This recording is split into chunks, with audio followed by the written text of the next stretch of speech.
నంద్యాల జిల్లాలో ప్రజాప్రభుత్వానికి 2 ఏళ్లు పూర్తయిన సందర్భంగా తెలుగుదేశం పార్టీ ఆధ్వర్యంలో ఘనంగా వేడుకలు నిర్వహించారు. నంద్యాల మండలం చాపిరేవుల సమీపంలో ఎస్ఆర్ ఫంక్షన్ హాల్లో జరిగిన జిల్లా స్థాయి సమావేశంలో మంత్రులు, ఎమ్మెల్యేలు, పార్టీ నాయకులు పాల్గొని ఎన్టీఆర్ విగ్రహానికి నివాళులర్పించారు. అనంతరం కేక్ కట్ చేసి సంబరాలు నిర్వహించారు. ఈ సందర్భంగా కూటమి ప్రభుత్వం 2 ఏళ్లలో చేపట్టిన అభివృద్ధి, సంక్షేమ కార్యక్రమాలను ప్రజల్లోకి తీసుకెళ్లాలని నాయకులు పిలుపునిచ్చారు. రాష్ట్ర అభివృద్ధి, పరిశ్రమల ఏర్పాటు, పోలవరం పూర్తి, రాయలసీమ సాగునీటి ప్రాజెక్టులపై ప్రభుత్వం ప్రత్యేక దృష్టి సారించిందని మంత్రి పుయ్యావుల కేశవ్ పేర్కొన్నారు.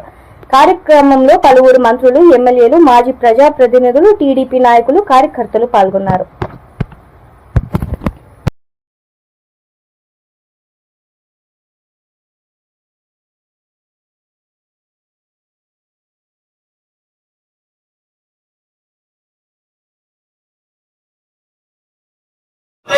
మన ప్రభుత్వం వచ్చి 2 సంవత్సరాలు కావచ్చింది కాబట్టి మనమందరం కూడా సంతోషంగా 2 ఏళ్ళు మంచి ప్రభుత్వాన్ని ఏర్పాటు చేసుకుని ఈరోజు అభివృద్ధి సంక్షేమం జరుగుతుంది కాబట్టి ఈరోజు మనము ఈ జిల్లా విస్తృత సమావేశంలో కేకులు కట్ చేస్తున్నాం.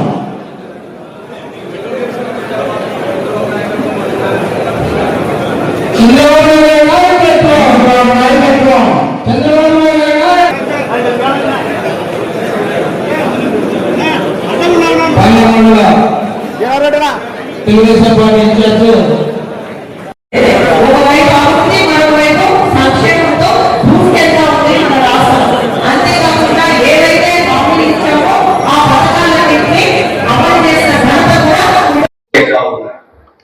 ఆ స్థానిక ఎన్నికల్లో మనం చెప్పినటువంటి సంక్షేమ పథకాలన్నింటినీ కూడా అభివృద్ధి, సంక్షేమం వీటన్నింటినీ కూడా ప్రతి కార్యకర్త ఇంటికి తీసుకుపోయి ఇవ్వవలసిన బాధ్యత మనకు ఉంది. మనం ఎప్పుడైతే ప్రతి ఇంటికి చెప్పినప్పుడు ప్రజలు కూడా ఈ రోజు మళ్ళీ తెలుగుదేశం పార్టీ అయితేనే గ్రామాలలో అభివృద్ధి చెందుతున్నటువంటి ఆలోచనలో ఉన్నప్పుడు వీటన్నిటిని తీసుకోవాలని తెలియజేస్తూ ఈ యొక్క అవకాశం కల్పించినటువంటి మీకు అందరికీ ప్రజలందరికీ కూడా హృదయపూర్వక నమస్కారాలు తెలియజేస్తూ రాజకీయంలో సిద్ధపడిన నాతో పాటు కలిసి పనిచేసేటువంటి వ్యక్తి, వాళ్ళకి చదువుకునేవాడు, మనకు జిల్లా ఇన్ఛార్జ్ మంత్రిగా రావడం సంతోషం. వారికి ముఖ్యమంత్రి గారు అప్పచెప్పలేదు. మరి అటువంటి కేశవ్ గారు కార్యక్రమంలో చాలా విషయాలు చెప్పాడు. ఆయన ఆరోగ్యం విషయంలో లేకపోతే ఈ రోడ్డు రావు. మరి clean and green, neat, excellent, simple మన పార్టీ అధ్యక్షులు గౌరవ వెంకటరెడ్డి గారు. అమ్మగారు ఈ విషయాలు తెలియజేస్తున్నారు. గౌరవ ముఖ్యమంత్రి గారు అడగండి. మరి అనుభవం చాలా మంది మాజీ మంత్రులు. ఈ రెండింటికి సమానమైన బలం ఉంది రాజకీయంలో. 100 కోట్లు అభివృద్ధి చేసినోడు ఒక పక్క, ప్రతిరోజు ప్రతి ఒక్కరిని పలకరించిన వాడిని ఒక పక్క నిలబడితే ఇద్దరికి సమానం ఓట్లు వస్తాయి. ఇంకా వీళ్ళైతే పలకరించిన వాడిని 1-2 ఎక్కువ ఓట్లు వస్తాయి. అభివృద్ధి అనేటువంటిది చంద్రబాబు నాయుడు గారు తర్వాత లోకేష్, తర్వాత టీము, ఎమ్మెల్యేలు నిరంతరం పనిచేస్తూనే ఉంటారు. గ్రామాల్లో మీరు చేయాల్సిందేది మన కోసం అంగీకరించుకునేవాడెవడు, వానికి న్యాయం జరిగిందా లేదా అనేటువంటిది మాత్రం మీరు చూసుకొని వచ్చి అన్నా వాడిని మర్చిపోయాము, వానికి న్యాయం చేయాలని చెప్పాలి.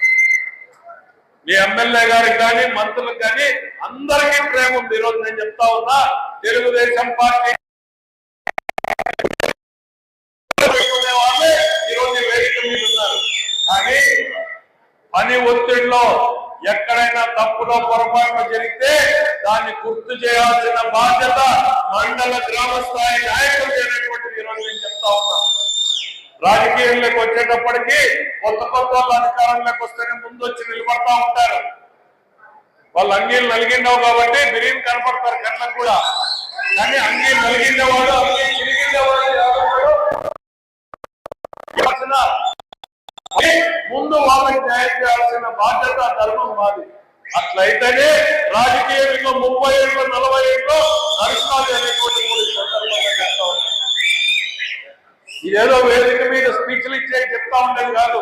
ఈ 2 రాత్రి జనార్దన్ రెడ్డి ఇంట్లో కూర్చుంటే ఒక గంట 2 గంటల సేపు కూర్చుంటే ఏడున్నాం 2 ఏళ్లలో ఇంక 3 ఏళ్లలో మనం యాడికి పోవాలా, ఎట్లా కష్టపడాలా, తెలుగుదేశం పార్టీ నాయకులకి కార్యకర్తలకి ఏ రకమైనగా మనం అందుబాటులోకి పోవాలా అనేటువంటిది ఆలోచన చేస్తున్నాము అంటే నిరంతరం ఒక కుటుంబంలాగానే చూసుకుంటున్నాం. మీరు పడిన కష్టాలు ఎవరు మర్చిపోలేదు. మేము ఈ రోజు నేను పదే చెప్తున్నా, ఒకవేళ మేము ఈడున్నాము అనంటే నా గురవకొండలో మా వాళ్ళు అంగీకరించుకుంటే ఈ రోజు నేను ఈడున్నాను. జనార్దన్ రెడ్డి గారు ఈడున్నారంటే మర్డర్ కేసు పెట్టి ఆయన లోపలికి పంపించి భార్య ఊర్లో ప్రచారానికి తిరిగకపోతే ఆమె మీద దాడి చేస్తే కాపాడుకోలేదు తెలుగుదేశం పార్టీ కార్యకర్తలు. ఈ ప్రతి నాయకుడు వెనకాల కూడా నిలబడింది, కలబడింది తెలుగుదేశం పార్టీ నాయకులు కార్యకర్తలు అనేటువంటిది ఎప్పుడు కూడా గుర్తుంటది మాకి. నేను ఎక్కడా కూడా లోకేష్ బాబు ఎప్పుడు చెప్తా ఉంటాడు, ఈ తెలుగుదేశం పార్టీలో అన్ని బ్రహ్మాండంగా ఉన్నాయి, ఒకటే ఒక జబ్బు ఉంది. ఏందా జబ్బు? అలక. దయచేసి అలగొద్దండి. ఇంట్లో పెళ్ళాము అలిగి బయట మీరు అలిగితే దాటిపోతాను. కాబట్టి అలగొద్దండి, కొట్లాడండి, రూమ్ లోకి వచ్చి కొట్లాడండి, సంతోషం. మీరు అలిగితే మీరు బాధపడతారు, మీరు అలిగినారని మేము బాధపడతాం. సీరియస్ గా రాజకీయాలు చేయాలనుకునే వాళ్ళు ఎవరన్నా సరే అలిగినాడు కార్యకర్త అంటే ఎక్స్పెక్టర్ రే వాడిని ఎందో చూడండి రా, వాడు ఎందో అలిగినాడు అని రెండు మాట్లాడించి వాడిని ఎందో సర్ది చెప్పి తీసుకురాని అంటాడు. రాజకీయాల్లో 1 టైం వండర్, ఒకసారి రాజకీయం చేస్తామని ఉండే వాళ్ళు పెంచలేదు. నిజంగా రాజకీయాల్లో ఉండాలనుకునేవాడైతే రే ముందు వాళ్ళ సంగతి చూసి పట్టుకురాట్రా ఏం కావాలో అని కేటాం. కాబట్టి మీరు కూడా అలగొద్దండి. ఎవడన్నా అలిగితే సరి చేయండి, సరి చేయకపోతే సరి చేసుకునే దగ్గరకు తీసుకురండి. ఇది కుటుంబ సమస్య. గ్రూప్ రాజకీయాలు వద్దు. గ్రూపులతో రాజకీయంగా ఎదగలేరు ఎవరైనా సరే, ఎంత నాయకుడైనా సరే చెప్తున్నా, ఎమ్మెల్యే అయినా కూడా చెప్తున్నాను, గ్రూపులో రాజకీయాల్లో ఎదగలేరు. షార్ట్ కట్ పతనానికి దగ్గరగా ఏంటంటే గ్రూపులు కట్టేదే. గ్రూపులు కట్టారంటే పతనానికి దగ్గర దారే. 40 ఏళ్ల రాజకీయం చూసినా నేను రాష్ట్రంలో. గ్రూపులు కట్టిన వాళ్ళు ఆటిపోయినారు. ఒక్కటే ఒక గ్రూప్ ఉండాలా, చంద్రబాబు నాయుడు గ్రూప్ ఉండాలా, నాకు కూడా ఒక గ్రూప్ ఉండాలా. ఏముండాలా అంటే నమ్ముకునే వాడు ఎవడు అనేటువంటి తిరిగి చూసే గ్రూప్ ఉండాలి.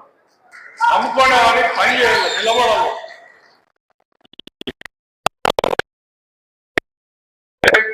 ఒక నియోజకవర్గంలో అందరికీ ఒకటేసారి చేయాలంటే కాదు. నాకన్నా కష్టపడడానికి వచ్చిందా లేదా, సరే ఇవాళ కాకపోతే రేపు ఉంటుంది, సర్దుకునే మనస్తత్వం అనుకుండాలా. మనం ఒకరినొకరు కాలు పట్టుకొని ఇంకేది మాత్రం ఉండకూడదు. అది చేసినామంటే ఈరోజు వాడిపోతాడు, రేపు మనం పోతాం. గ్యారంటీ ఇది, దాంట్లో ఏం అనుమానం లేదు. అందులో రాయలసీమ రాజకీయాల్లో మనం మరింత జాగ్రత్తగా ఉండాలా. వాళ్ళ చెప్తానే ఉండాలా. దయచేసి మన కుటుంబంలో ఏమేమి ఉంటే మనం సర్దుకొని పనిచేయాలి.